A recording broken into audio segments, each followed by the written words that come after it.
müəllim bugün də, gələcəkdə də ən hörmətli insan kimi qəbul edilməlidir və müəllimlik peşəsi ən yüksək qiymətə layiq olan peşədir.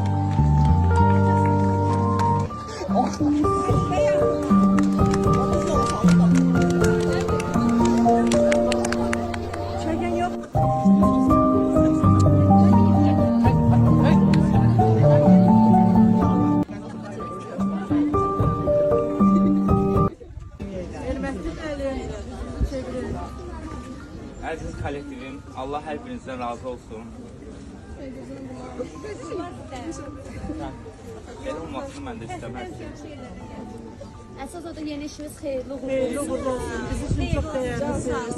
Yaxşı ki yoldunuz, yaxşı ki sizi tanıdıq. Həqiqətən də insan kimi, müəllim çox gözəl insansınız. Sizə uğurlar.